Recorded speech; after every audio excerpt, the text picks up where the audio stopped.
son. Where'd you find this? Buckle up, buttercups. It's time to get down to business.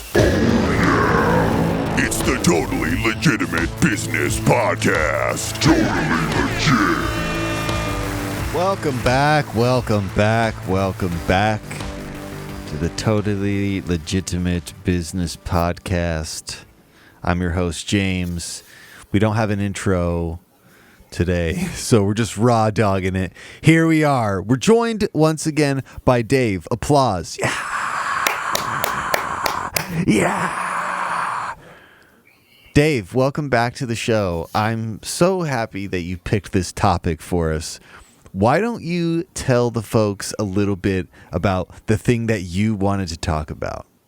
Sure. Well, you touched on it briefly in a previous episode, but it's always a subject that I've been fascinated by, and it is HAARP, the High Frequency Active Auroral Research Project up in run up in Alaska in association with University of Alaska Fairbanks, and also formerly the Air Force, the Navy, DARPA, all the fun stuff. But don't worry. Lots of cool things, yeah. Don't worry. Nothing nefarious is happening up there. Definitely not. No. There's nothing at all strange about that technology and how it's being used. Not at all. None whatsoever. So this is something funny. I had my buddy from Nebraska on the podcast, and we talked about directed energy weapons. And dude, TikTok wouldn't let me post any of those clips. It was like hard no. And it was bullshit because I wasn't even saying the clips that I made. I wasn't even saying the crazy shit. I was just talking about the known things that exist and showing pictures of the things that actually exist. Right. But the internet does not. The algorithms don't like this one. So no. This will be real interesting to see if any of the clips from this episode become usable by any means. But here we go. Yeah. So Dave, when did you first hear about this, and at what point? I guess what research have you done here? I first heard about it probably, 2011, 2012-ish. I forget. I'd have to go back and look what natural disaster happened at that time. I think it was one of the earthquakes that caused a tsunami or something along those lines. And someone that I knew, much like us, that's into the weird, mentioned HAARP and described to me what it was. And I'd never heard of it before. And I was immediately hooked. And ever since then, I've just been kind of keeping an eye on it. As far as research, I looked into, general stuff, kind of, what you always see with things like the Maui fires and whatnot. And I always kind of bring that back around to HAARP and things like that. But one of the interesting things I found about research I was doing for this episode is everywhere I went, kind of like what I said up front, everywhere I went, as far as what they say goes on with HAARP, it's totally, legit, totally clean. They're telling whatever they were telling us to our faces that's going on up there, and that only. That's what you'll see when you go look up HAARP. But if you look into some other stuff, they'll say, "Oh yeah, we have the technology to do all that stuff, but we just don't do it here." Kind of thing is the main rundown that I get, and also that there are multiple facilities that are like this. There's one in Norway. There's one in Puerto Rico. Oh, dude, they're all over the fucking place. Yeah, they're all over the fucking place. It's just kind of one of those things that one of the things that I found funny about looking into it this time was just, like I said, everything is peachy keen up there. Nothing crazy, nothing weird that's going on. But we do have the technology to do that, just not there. Well, for me, it's always the patents.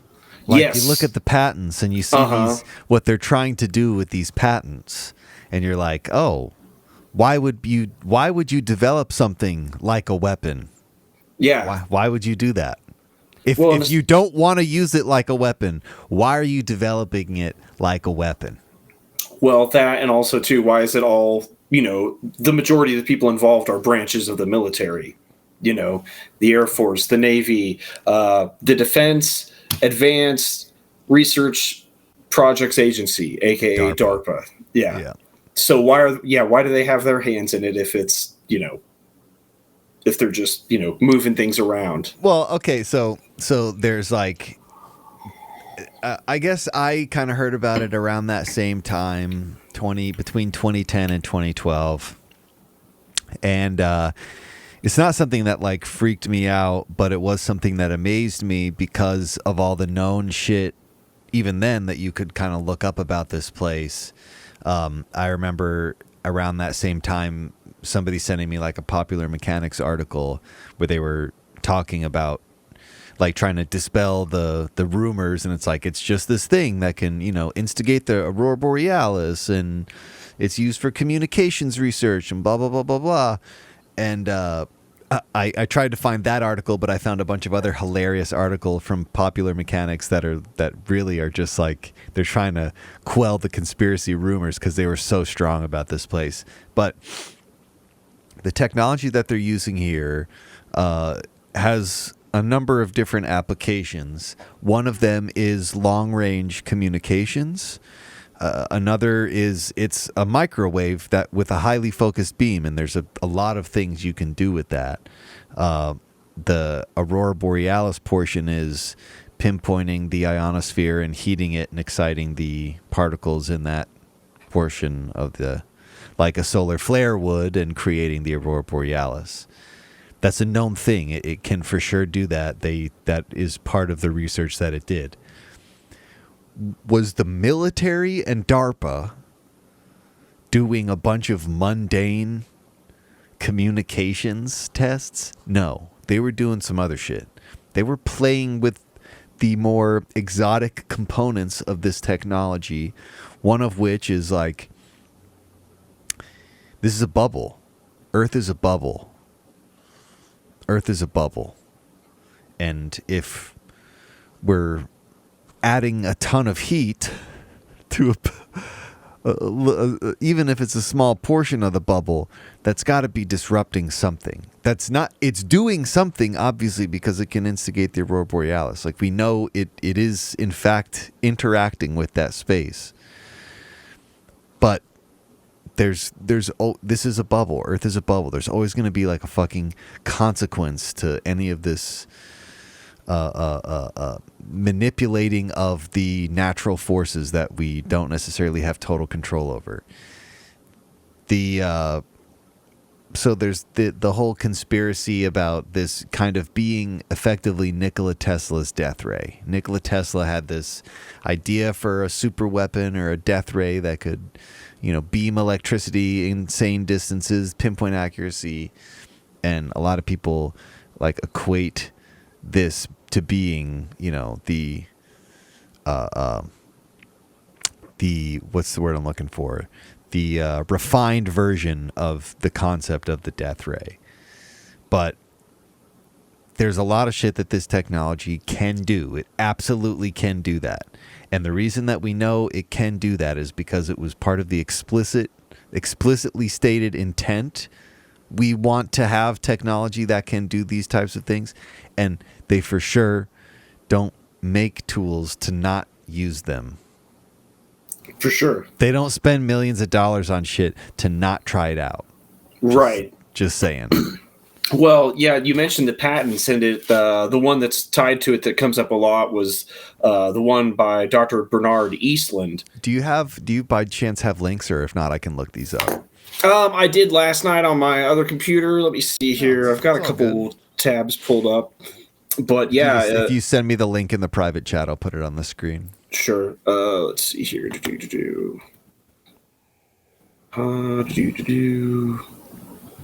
1987 patent. I want this to get out of here.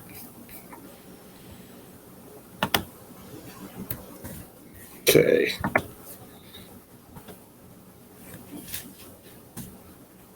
That is the patent that I found for Dr. Bernard Eastland.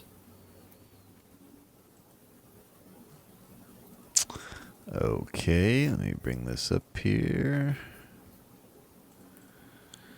All right, yeah, so sorry, go ahead.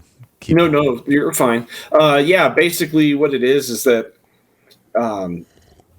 yeah, he had a 1987 patent here, and I wrote here that titled Method and Apparatus for Altering a Region in the Earth's Atmosphere, Ionosphere, and/or Magnetosphere. That's the title of his patent that he, was looking at, and it looks like we got it pulled up here. But, similar to what you were saying, in the patent, it does go over certain things as altering the weather, long form communication, being able to,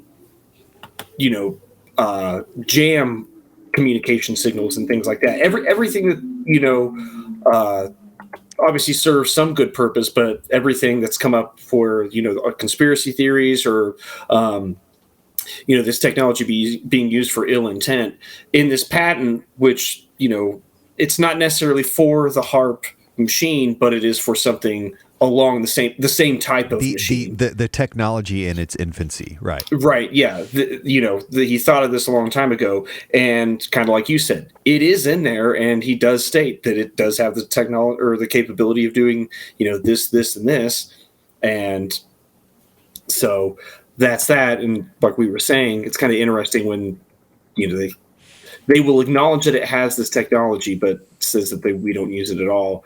One of the things I found funny in my research as well was when, we talk a lot about weather manipulation with this technology.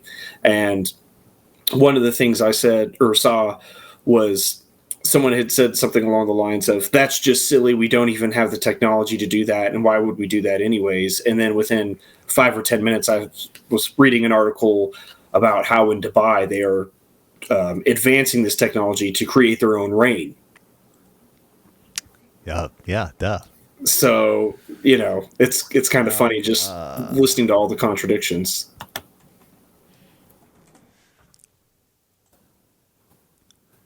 This is we have this at NASA. It's a cloud machine. Literally makes clouds. Yeah. It can make clouds, it can make rain. They just dump a bunch of moisture into the air, makes rain. Yeah, cloud seeding and things like that. Cloud seeding. There's another good one. People used to say that was bullshit, and it's not. We actually can do that. Currently, with the stated technology, cloud seeding, we can't create rain. We can amplify moisture in the air. So if there's a bunch of damp air or clouds with moisture in them, you can put particles into that stimulates the clumping of the moisture and then the falling of rain. And that's a thing that gets widely used. They use it locally, like regionally, and on much larger scale, like with this NASA shit. But over crops, famously over the Rose Garden of the 2008 Olympics in China. We have this technology, and there's another rabbit hole, like the patents that exist for whether the actual hard, explicit, we can influence the weather or direct it in this way or that way. There's a ton of research, known documented research, patents for all types of technology regarding terraforming and weather manipulation that by the government. Government spent a lot of money researching this because it's a super fucking valuable. It would be a super fucking valuable advantage to be able to control the weather. But yeah,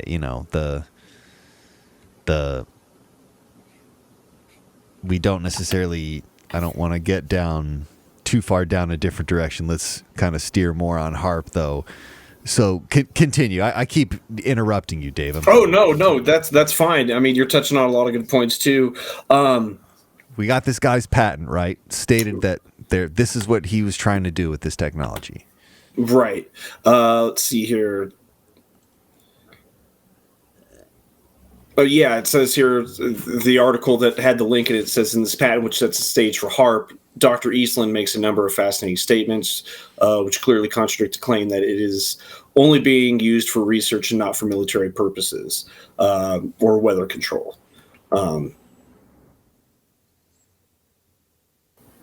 Yeah, it talks about communication networks. Now, one thing, the way I understood it is watching some videos about it is, it kind of shoots this beam up in the air, but it's highly directed and it can go in a direction of 30 degrees is the way I understood it. And so in the old school technology, or the way it was described to me, is that the way it affects like earthquakes and things like that around the globe is it kind of uses that and it shoots it up into the air and then also bounces it back down and then focuses that energy on certain points like, I don't know, Haiti or wherever they want these disasters to occur. Yeah, or really anywhere. So there's like the loose thread in Cuba and in Russia, like people at embassies getting sick, and there's a thread to suggest maybe those are some directed energy weapons, like a massive weapon like that is just beaming an insane amount of electromagnetic radiation at a specific building, and it's making people sick because people's bodies are influenced by electromagnetic radiation. Like our bodies are conductors. Like we're 100% being influenced by electromagnetic radiation. It's we were the fun experiment. Like we're the first real generation to kind of grow up with cell phones and be around cell phones and cell phone towers. But like, it's coming. There will be a point in the future where they talk about the negative effects of these things and the abundance of electromagnetic radiation poisoning, just by virtue of us being surrounded by it at all times. But we have these devices that can beam insane amounts of energy, pinpoint accuracy. Who's to say they wouldn't use it for that? For sure. Well, if it can, whatever, if it can get a message across the globe faster than a line, like a cable line, okay, great. But if we could also use it for a weapon, we're going to use it for, that's what they do. That's what the military does. They develop things to use as weapons. Yeah, that's kind of their MO. It's their whole goddamn business. So not just for peaceful fucking communications research. Like, don't piss in my mouth and tell me it's lemonade. Right. Well, and even, especially since they've acknowledged, I believe the term they use is like less lethal, less lethal weapons, I guess you would say, or, that would be the term, I guess. But for crowd control, how they, will direct these very low frequencies to people. And, some of them it gives them migraines. Some of them it, just causes people to act in certain ways to disperse crowds and whatnot. And being that the HAARP runs on ELF and VLF waves as well, doesn't put that out of the realm of possibility for another thing that this is used for.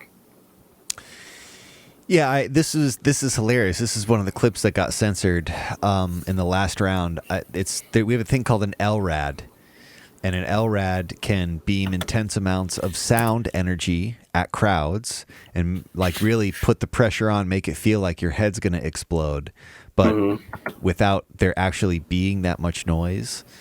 We also have similar things, but they're like microwave arrays that you can point at a crowd and it will apparently make your skin feel like it's burning or like becoming irritated and itchy. They're just hitting you with a bunch of microwaves. Yeah. And like low level cooking you to make you disperse. But again, this is known technology. I was showing pictures of that technology, like just hard newspaper photography of these things, and they wouldn't let me post those clips because it was misinformation.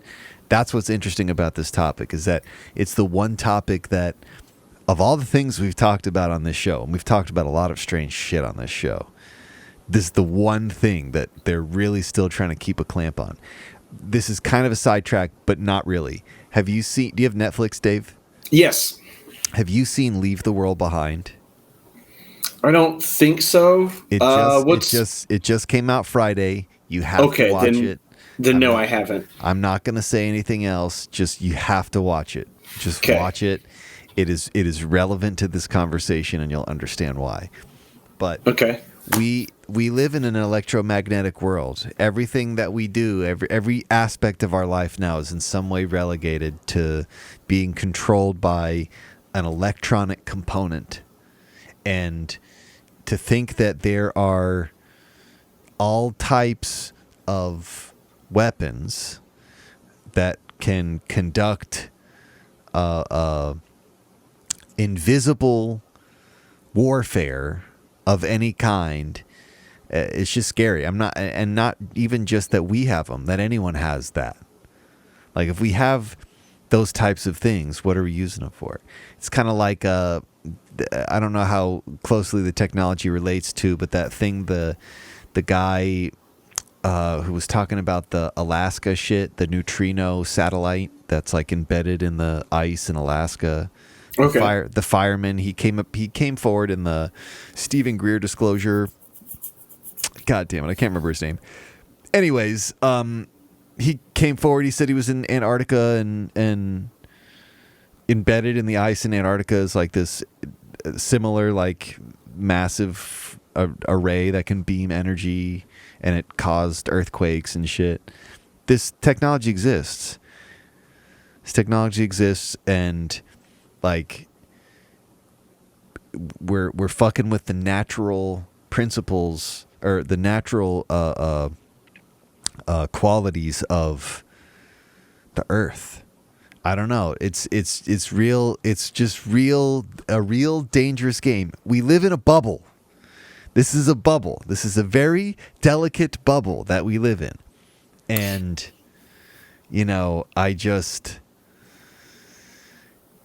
it's just scary to think that there are people out there like just using these types of things all willy-nilly. And I know it's not all willy-nilly, but when we started developing nukes, we were just detonating nukes. Right. We didn't give a shit. We were just detonating nukes. Underground, above ground, in the ocean. Didn't matter. We just needed to detonate nukes. We were detonating nukes all over the place. This is a bubble. Okay, we're not affected by these things. This is a fucking bubble that we live in. Well, and especially this stuff, shooting stuff into the air, because you're right, we are in a bubble, and high above us, you think a lot of that stuff is just gas. And I know one of the things they worked on with testing the nukes and whatnot, or they had to factor in, is the very real possibility that putting things like that far up into the atmosphere and beyond, you could just potentially catch the whole atmosphere on fire. And same with putting these heat. Kinda. Yeah, I think the it's not necessarily that the atmosphere would catch on fire, but like I see. Okay, we face a very serious and real threat. For the same reasons, us being an electrified society, we face a massive threat from solar flares. Right. Okay? Solar flares we have no control over. They just hit us in waves, and they can, now that we are so connected and integrated with technology, a bad solar flare could really fuck some shit up. Right. So I understand from like the defense perspective why we would want to be doing research. Like, the reason that we get the aurora borealis in nature is solar winds, radiation from the sun. So if we're able to do that on Earth, then maybe we can control the circumstances and kind of understand how the ionosphere reacts to the bombardment, its actual ticks and triggers, and maybe in some way become better defended, or with that deeper understanding of how that reacts, figuring out some other way to protect us from the dangers of a solar flare.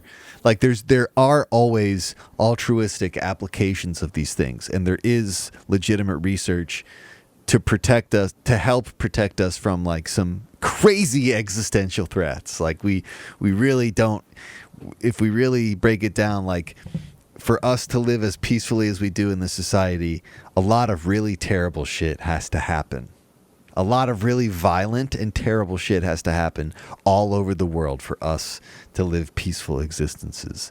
So I don't want to assume that everything is sinister, but this shit can fuck shit up invisibly.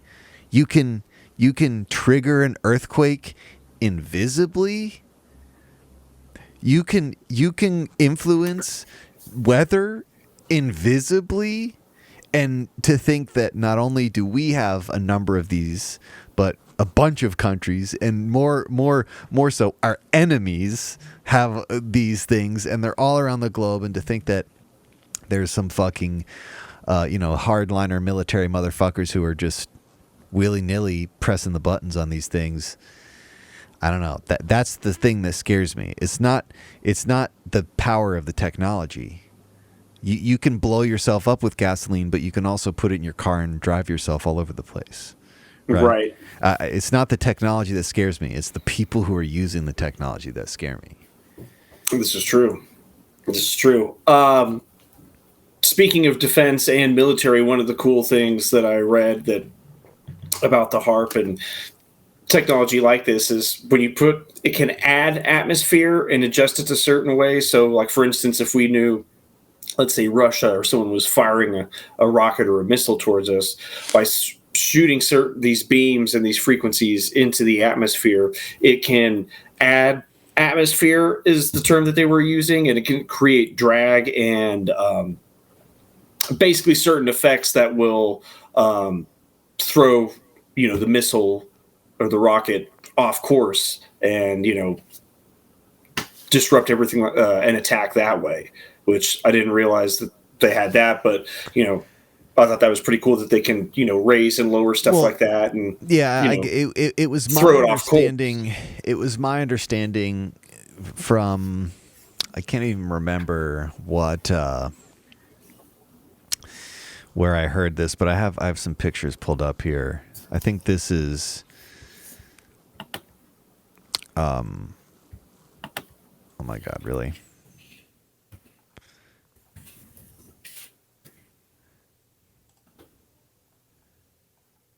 When did this come out? Oh shit, maybe this was the article, that article that I saw.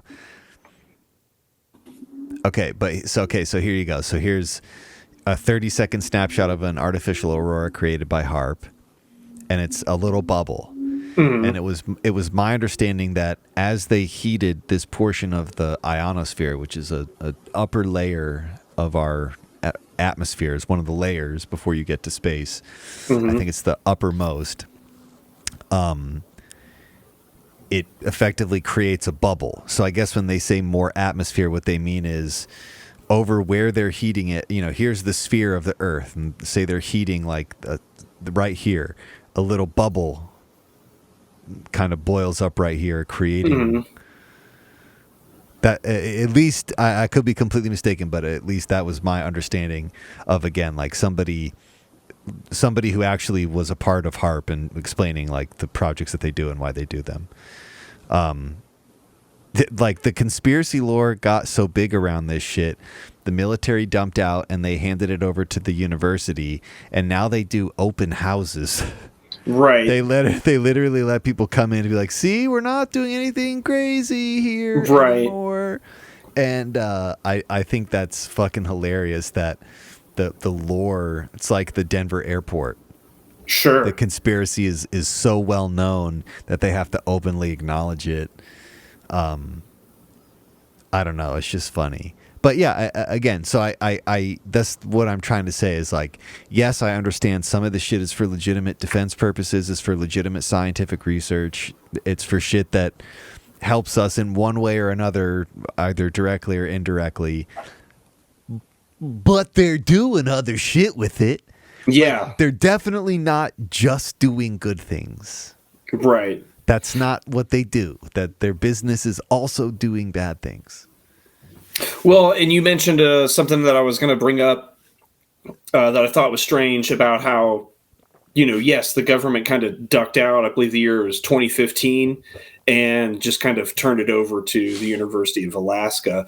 I'm sure they still send people up there occasionally and still do stuff. And it's my understanding, too, that HAARP only, well, obviously due to the harsh winters that they have up in Alaska, it only runs certain parts of the year anyways. But, yeah, I thought it was strange that they have, of course, at least on paper, been out of the project, for well, I mean, now. they've moved on, and to be honest with you, like especially shit that DARPA is involved in, they're out before, like that. It's like Area 51. Mm-hmm. There was a point at which nobody talked about Area 51, but now that everyone talks about Area 51, they still do shit out there, but they've moved their operations to other more private bases. It's become too known. It's become too much of a thing. There's too much heat. And, HAARP is the same way. Like at this point, there's so much heat on HAARP.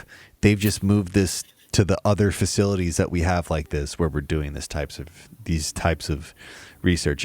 So there's a couple points that I'm trying to make here, and one of them is the real weather modification angle. In the next 10 years, it is going to be not a crazy conversation to suggest maybe we control the weather. Maybe we influence it, and maybe we do that frequently. It's coming. Sure. I've seen a bunch of shit, especially dovetailing the conversation of terraforming Mars. But if we just, let me posit this. Where do you think we're going to do the research for terraforming before we get to Mars? Got to do it here. We're gonna do it here because this is where we are, and we haven't made it to Mars yet, so we can't even see what's gonna happen when we get there. But in the next 10 years, it's gonna not be a crazy conversation. Even the cloud seeding thing, dude. 10 years ago, I was trying to tell people about this. They said that's bullshit. I would show them legitimate newspaper articles, and they'd be like, "No, that's not real." And now it's like, oh yeah, sure, why not? Well, and especially since that's something that they were messing around with even during the Vietnam War. Dude, yeah, no, for sure. We're gonna come back to that in 1 second. There was an amazing fucking channel on YouTube that I found at one point. They did a really good breakdown of like the true beginnings of weather modification research in like the 1940s. And bro, they had receipts. They had all the documents. I'll see if I can go down that rabbit hole and find them and find that channel and those videos. But they were great again. But yes, definitely as far back as the 70s. Definitely further than that. But go ahead and let's talk about the 70s, because this is another really interesting scenario where it's like they did it. They actually 100% were experimenting with this shit, and they were using it, and it wasn't for fun. They weren't trying to be nice with this shit. But anyways, go ahead. Yeah, that was that. And in fact, this, you were talking about, how far back we've been working on this. And let's see here. I did have, I don't know if I'll be able to find it, but, last night I was looking over and there was a document, and I believe it was from 1965, and it was, titled, it was from the National Science Foundation, and it was, titled Weather and Climate Modification Report of the Special Commission on Weather Modification. And this was back in the 60s. And I read through a few pages of it, and they had even gone ahead, what are the biological effects that this has, both on humans and then also, with our ecosystems and things like that. What does the law say about this? What are going to be the societal effects of this? And, so even back in, like I said, 65, they were talking about this stuff. They were looking into it, and they had even, it wasn't just, wouldn't it be cool if we could manipulate the weather? They were looking at it from legal aspects and societal issues and medical effects and things like that it would have on us. And see if I can find it here. But yeah, they were breaking all that stuff down all the way back then. I guess and you bring up a good point. When they get to the point where they're discussing the societal impact, they've already done testing. Right. Like when they're discussing that, they're using it. They can only glean the research of the impact on society after having tested it. And it's like an unpleasant thought that a lot of Americans don't like to think about. But any citizen of any government, you're the test subject. We get tested on all the time with all sorts of shit. And if they were using this successfully during war, they tested it. They had been testing it before 1965 or as at least guaranteed as early as 1965.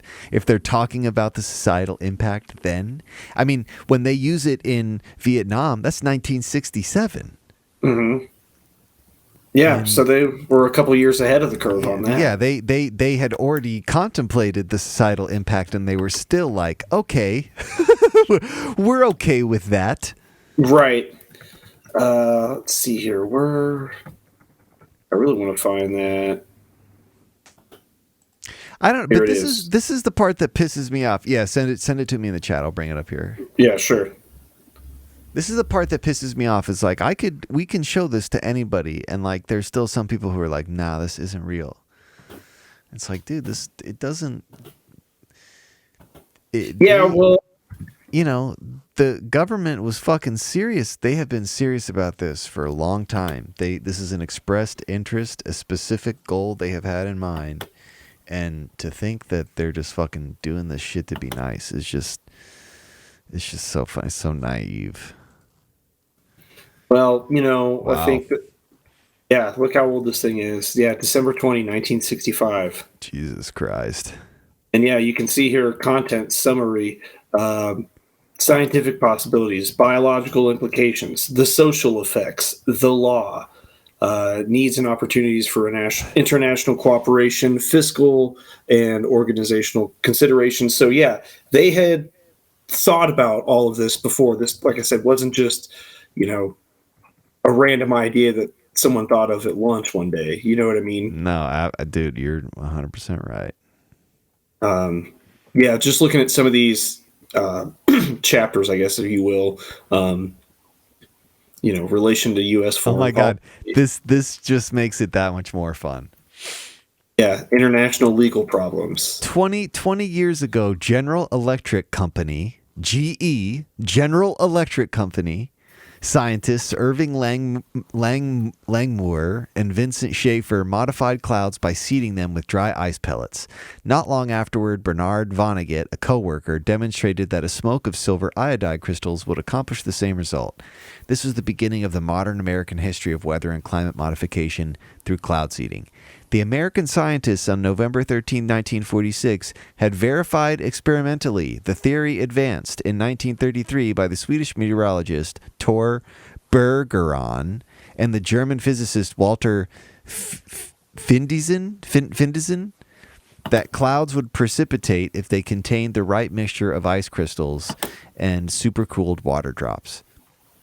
It's just amazing to me that people still won't entertain this. Like they'll entertain the dumbest other shit possible, but you show them actual fucking recorded history of us being able to influence the weather, and it's just like an uncomfortable feeling, I guess, for most people to contemplate that. But this document's great, dude. Good find on this. For sure. Yeah. I was pretty excited about it, and was this at any point like? Now, I guess this wouldn't have been classified if it was the National Science Foundation. No, it doesn't appear to be. Like I said, I mean, would you just? I found it just by simply googling HAARP weather control, and it was about halfway down the page. That's amazing. But it was peppered amongst when you Google it, everything just the next one below it is HAARP weather control conspiracy is off in the clouds, and watch out for this conspiracy theory on climate change. And it's just fact check, earthquake in Turkey was not a HAARP. So it's Oh yeah, dude, like, what's funny, Dave, is I have those pulled up. Oh yeah, see right The there. Popular Mechanics. Okay, so I tried to find. This is what's funny is I tried to find the article where Popular Mechanics, like they do a tour of this place and they're like, here's this cool place that we have and here's this cool technology that they can do this shit. But then in the last couple years, okay, so and this is fucking hilarious. Okay, so oh god damn it! Hang on a second. I'll just go. I'll do the search again. 2014 NBC News: conspiracy theories abound as U.S. military closes HAARP.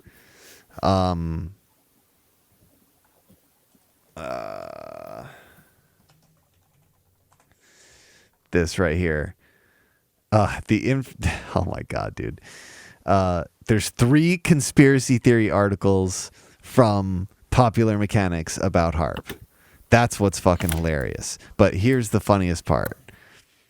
So they're clearly trying to debunk it. This one's from 2014. I guess HAARP is included in this somewhere. This is a roundup of conspiracy theories. Is it? Is it the one that's uncover the facts and fictions? I don't even see that. Oh, I'm just. I don't know. Maybe this one. I don't even see it. Okay, so that's silly. But both of these are like, debunking HAARP. It's for legitimate purposes. But then there's an article about China's ionosphere zapping radar, and they call theirs a defense system masquerading as science. And I haven't read this article yet, but I imagine what's going to happen is, okay, they do mention it here. The possible military benefits of an ionosphere radar isn't lost on other countries, especially the U.S. The Navy and DARPA ran a similar facility, the HAARP, in Gacona, Alaska, before it was passed to the University of Alaska in 2014. Yeah, it's just hilarious, the propaganda here, how China's shit, no, that's a weapon. They're using that. Right, yeah. But our government, no. I mean, it could be a weapon, but our government would never use it like that. Yeah, it's such exactly. It's such fucking bullshit. But yeah, 100%. This is why it's scary, is because unhinged motherfuckers have access to this shit, and they're using it, and it can do shit invisibly. Mm-hmm. We can't say so and so did it. We can't track the fucking I mean, maybe we do have scanners, satellites that are scanning for the electromagnetic energy on planet Earth. Maybe they can see that spectrum and see where a country might be like trying to hit us with a beam or something. But this shit is real. This is real actual technology. This is real shit. Yeah. I want to say the reason that we started building these is because the Russians had something like this before we did in like the 60s or the 50s, like a much older array, and then we were like, fuck that, we need some arrays. Sure. Yeah, you're right. If I do remember correctly, Russia had one first, and even of the ones that they have in other places, like I said, there's the Arecibo Observatory in Puerto Rico. There's one in Tromsø, Norway. Ice Cat. Yeah. But it does say that we have ours is the most powerful of HAARP. HAARP, right. I mean, yeah. HAARP is the most powerful of the facilities, but these other ones do operate similarly.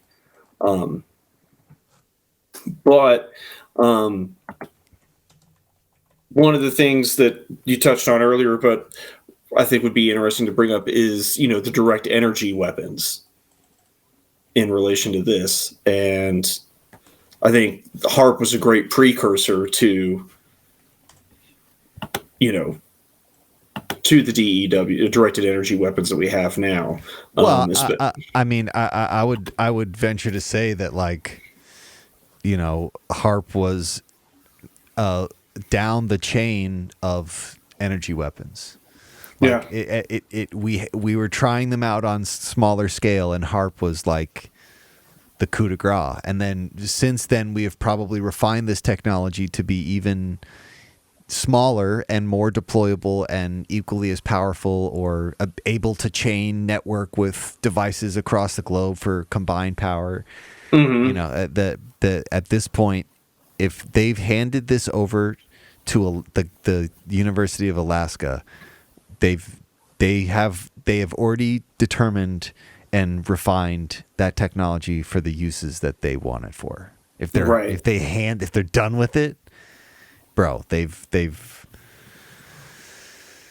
a bunch of shit. Yeah, your change is on the dresser. We're through with you.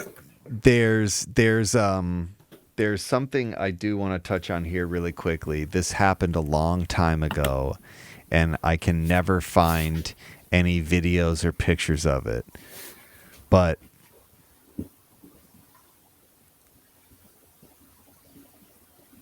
they said it was a failed missile launch. But there was like this massive meeting in Norway of world leaders, and there's a facility there called IceCat, and one night there was a fantastic display in the sky of a spiral that looked like it was opening into a portal. And there used to be a ton of videos. Let's see if we can even okay, good. That's not, we won't be able to hear this because my audio program is fucked, but see if we can just, God, this is so old. That's so funny. Oh, wow. This, and like, dude, thousands of people saw this. And again, they said it was a failed missile launch. But so there's an interesting dovetail here, and I'm sure Daniel would love this, where I'm about to go with this, but there's a huge theory here that we have these technologies that can beam intense amounts of energy into the ionosphere and trigger the aurora borealis. And there's the idea that maybe we've refined this technology to not only interact with the ionosphere, but maybe we can project things into the sky. We can control that beam so much we can create images in the sky that look like things, like maybe craft, or biblical shit, angels, right? God returning, the sky burning. Maybe we can do this in a serious large scale. There was also kind of the thread too. We'll see if I can pull this video up.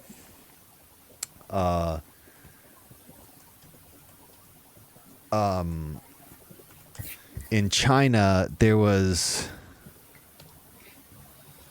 I can't remember how long ago this was, but yeah, this is it.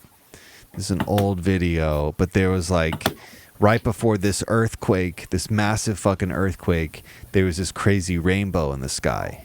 And there's this like thread to suggest maybe before these events occur, there's like there's signals in the sky that something is happening, but is the earthquake the shifting of the plates causing the rainbow, or is the earthquake being caused by something else, like energy being abundantly beamed there, and because there's an abundance of energy there's a rainbow? Or is the rainbow just from the storm? I don't know, but that there's just like an interesting parallel. But the whole point of me saying all that is there's a thread to suggest that the push for disclosure, the how this is going to get sold to us, isn't necessarily reflective of the reality. Like we're probably going to get sold the aliens as a threat, and they're not a threat. And maybe what we'll be seeing in the sky that will be like an attacking alien force is really just a bunch of hologram shit. Right. Or especially with like the orbs of light. Like what if those aren't orbs of light? Yes, 100%. They're doing shit that ships can't do because it's not ships. It's literally a hologram. Right. It's tightly condensed, focused energy that is being shown around like a fucking laser pointer. Right. Yeah. Not to say that that's true. I'm just saying like that is in all of the reading around this topic that I have done. That is a thing that has definitely come up a bunch, and I just find it interesting now because 10 years ago we weren't as nearly as advanced as we are with the disclosure conversation. Right. You know, so.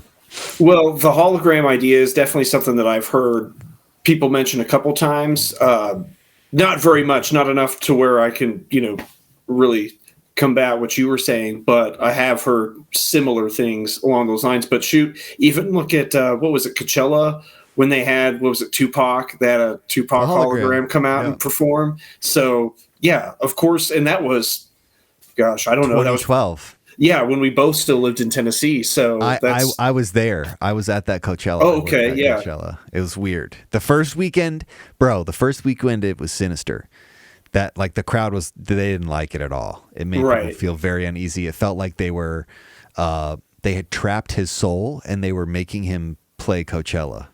That's what it felt like. And the audience there, like if you watch the videos of the first weekend, it's weird. The second weekend, people lost their mind. They fucking loved it. But that first weekend, it was weird vibes when Tupac came around. Well, I'm sure because, I think isn't that kind of like the first time that something like that has happened? And that was like an artist being resurrected at a show in 3D. Yeah, I think that was why that was a big deal. And I think they thought it was going to be or catch on and be a bigger deal than it was, but I think that's kind of the only one I've ever heard of them doing that. I know they talked about doing it with like Michael Jackson, and it's gonna become a bigger deal. Yeah, for sure. Like all the shit that with the writer's strike and 100%, bro.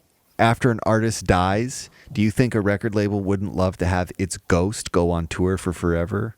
And them never have to pay any of the money to the artist, and it just all goes into their bank account because they own the likeness and image of that artist. It's coming. It's kind of like coming. The old saying that I'm worth more dead than I am alive. Dude, absolutely. Some of those artists, like you said, like when who are some of the ones knocking at the door, like. Not to put any Paul McCartney, Ozzy, the rest of the Rolling Stones. Yeah, there's a bunch. Kiss, you know what I mean? Like, yeah, they just did their final tour. Like, do you think Gene Simmons is not like, how do we get hologram Kiss on tour? Tomorrow we're done. The humans are done touring. Now it's only fucking hologram Kiss. Yeah, let's get the AI to write the songs, dude. Seriously, who cares? Or let's get some kids at MTSU to do it for us. Now that you'll have to feed the kids. That's true. AI you don't have to feed. That is true. Yeah. But yeah, this shit is quite a rabbit hole, and I just love that we found those fucking Popular Mechanics articles where they're trying to make it like America's fine, but China having this technology unacceptable.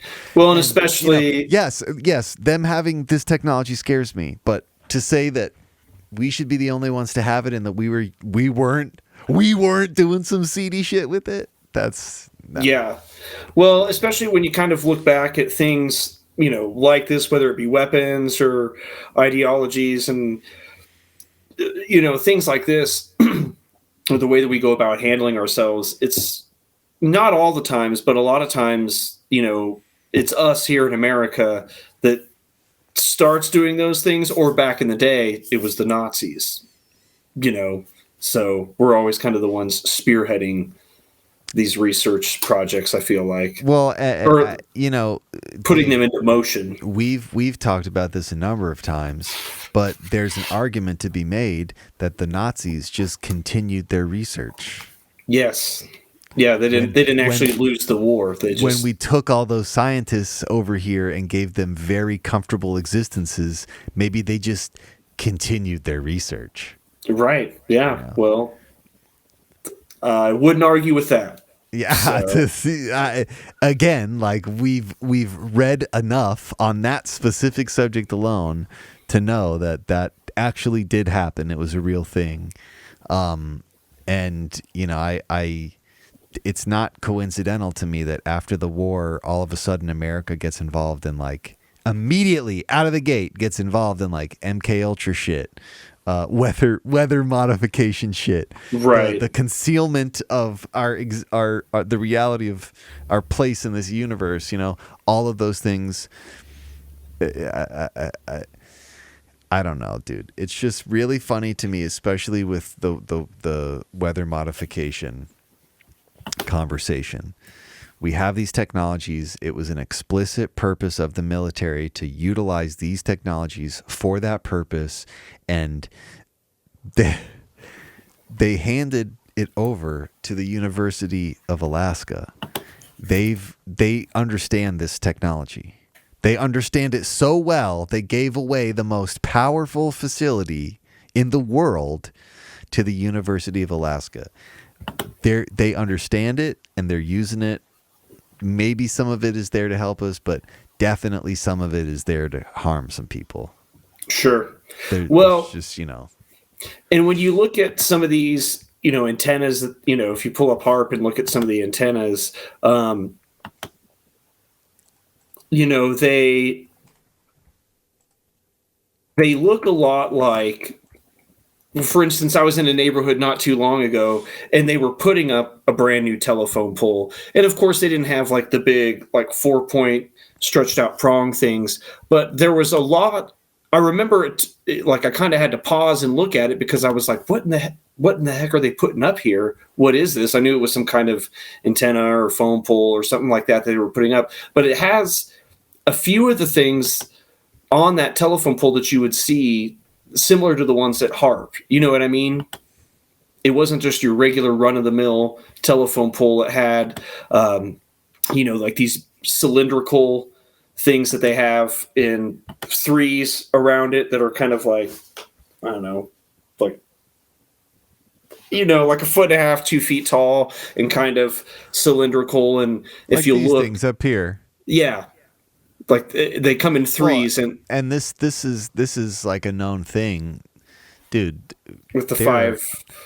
Yeah, there are so many hidden antennas around. I mean, New York, it's crazy. They've had to get so creative with, you know, hiding all the antennas and shit around here. But like even elsewhere in the country, there are trees. They disguise them as trees now. But like we're surrounded by antennas pumping out intense amounts of electromagnetic energy. To think that our bodies aren't physically influenced by that in some ways is fucking silly. Maybe it might not necessarily be nefarious. And again, we were the experiment, but the shit it's, you know, for me, I look at things like the level of mental disturbance in this country, and I can't help to think that maybe there's some kind of correlation. Maybe, you know, we're low level being cooked on the inside, and our general level of dis-ease and unrest is just getting higher and higher, and there's no escape from it, because as long as you want to remain connected to society, you have to fucking be swimming in the bath of electromagnetic energy. I don't know. It doesn't necessarily keep me up at night, but this is definitely a real thing. Yeah, it's this technology is real. It's being used for real, and to what extent, maybe we'll never know. But it's getting used. They didn't make this shit for nothing. Yeah, and then hand it off to you know, University of Alaska. The University of Alaska. They didn't. That's that again. Clear indicator. They've mastered this. They've gleaned whatever information they need, and they have moved on to something better and more powerful, which is right. And a whole other horrifying thought. But yeah, kind of makes you wonder what and where that is. Yeah, in time will tell. I'm sure. Yep. I think it's just also worth mentioning the go-to book on this subject is a book by Nick Begich, It's called Angels Don't Play This HAARP. This is OG shit. This guy was the first guy talking about it a long time ago. People call it really conspiracy theory-ish and kooky, and it very well may be, but he does actually have some fucking science, and he sifted through the patents and is just basically saying, look, this is what they're saying they're going to use this technology for. They're saying this. I'm not saying that they're using it. They are saying this is what they're going to use this technology for, and this is why it should alarm you. But, no one wants to listen. He published that in 1995. And think about that. Like, they were building this shit in 1995. You and I didn't hear about it until like 2010, 2012. Right. Yeah, let's see here. The research started in 1990, and they started construction in 1993. Oh, shit. Yeah, so it was already underway. Now, the guy that wrote this book, Angels Don't Play This HAARP, isn't that the guy that his dad was a senator or something like that and died under mysterious circumstances? Yep. Nick Begich. That was his dad. Okay, yeah, that's right. So, also another thing to take into consideration when, reading what he has to say about it as well, and the other side of that, why certain people may be trying to discredit him and what he's found in this book and everything like that. So, yeah, that's it. Son of U.S. Representative. So, yeah. Interesting stuff, for sure. It's super, super strange. Well, dude, thank you for coming on and talking about this hilarious subject. Hopefully we can get some uncensored clips from this shit. I don't know what we're going to do next time. We'll talk about it afterward here. Thank you for watching the Totally Legitimate Business Podcast. I'm your host, James. This has been your guest, Dave. And we will see you on the next one, folks. Have a wonderful night. See you, bub. See ya. All right, stay on. Stay on. This has been the Totally Legitimate Business Podcast. The end. With your host, James Oliva. Executive producers, Clint G and James Oliva. That's obnoxious. Sound design, mix, and master by James Oliva. Literally no one cares. For more Totally Legitimate Business, subscribe to our YouTube channel at Totally Legitimate Business or add us on TikTok at TLB Pod. When will this end? Thank you for listening. Now get back to work. Move it along, buddy.